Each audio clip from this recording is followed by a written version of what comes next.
Hi everyone and welcome to my channel. My name is Anna and I am a tutor of the Russian and Ukrainian languages. And today we will talk about the dative case in the Russian language. Today we will look at how the singular nouns change and how to use this case in the Russian language. The dative case answers the questions кому and чему, to whom or to what. In dative case, like in all other Russian cases, the ending changes based on gender and number. And let's look at how we change these endings. If we talk about nouns of the masculine and neuter genders, the following change occur. We should add the ending u or ю. For example, брат – брату, учитель – учителю, музей – музею, окно – окну, море – морю. For feminine nouns, the following changes occur. We should change the ending to the letter ye or i. If we have the ending a or ya, we should change to the letter ye. If we have the ending iya or the soft sign at the end, we should change to the letter i. For example, сестра – сестре, тетя – тете, станция – станции, лошадь – лошади.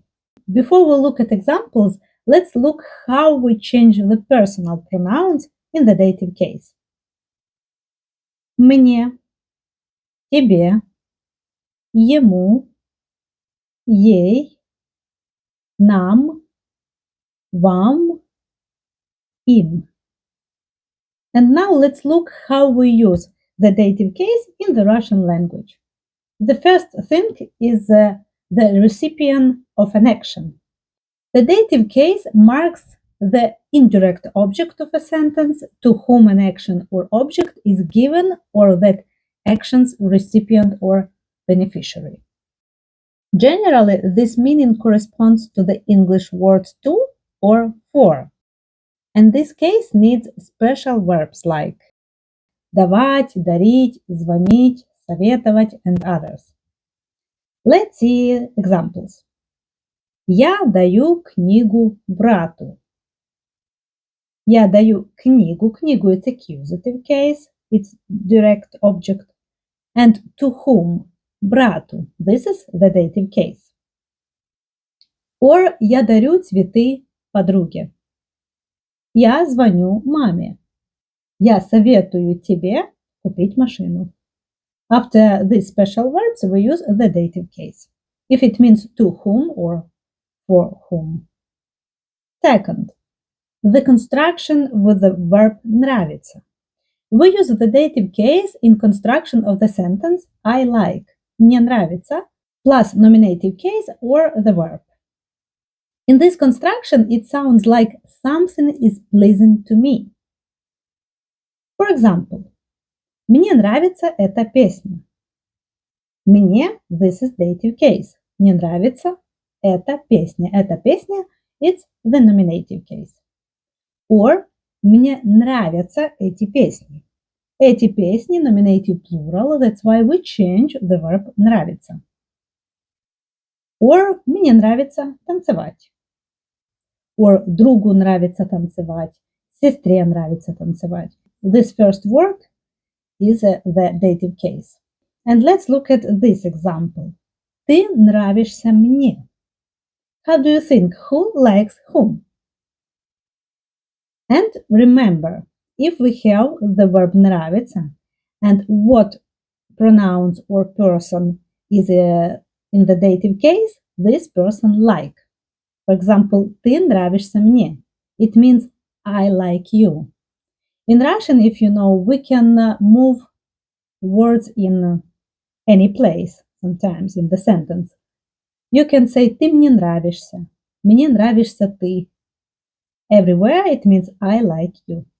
And this verb нравишься we also change because after this verb we use ты.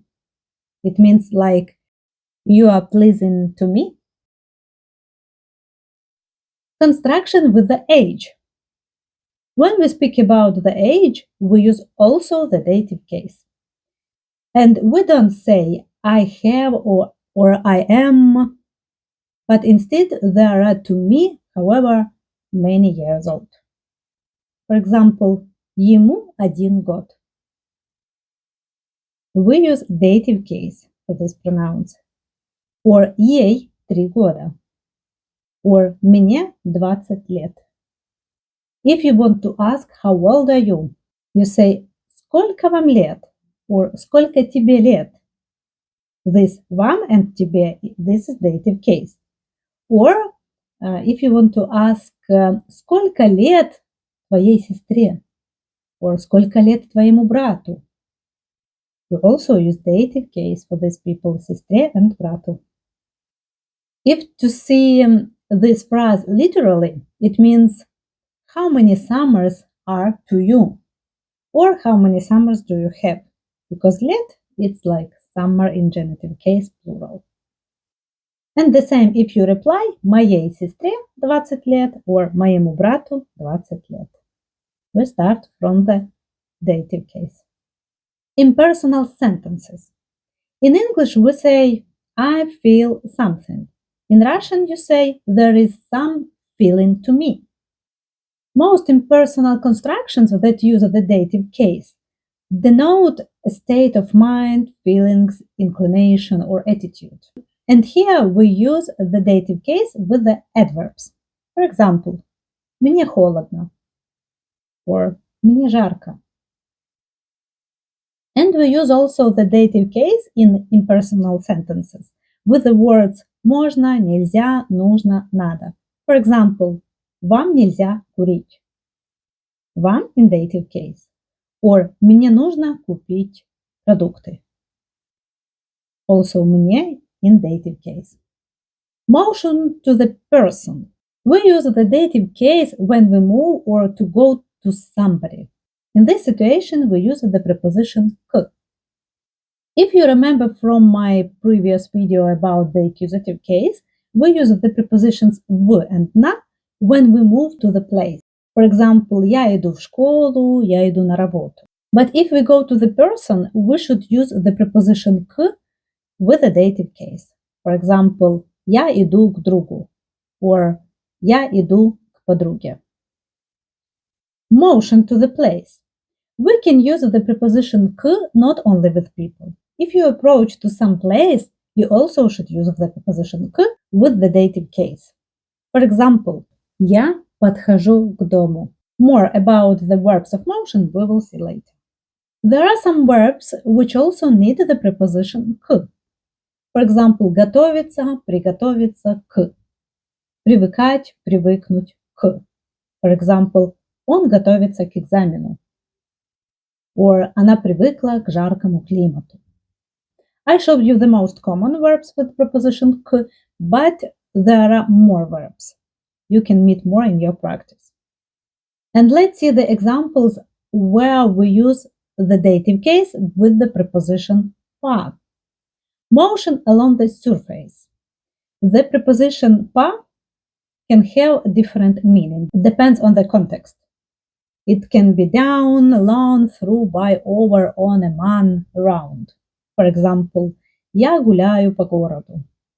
Я иду по улице. Я иду по коридору. The way of communication. We use the dative case after the preposition по when we speak about the ways of communication. For example, звонить по телефону. Смотреть фильм по телевизору.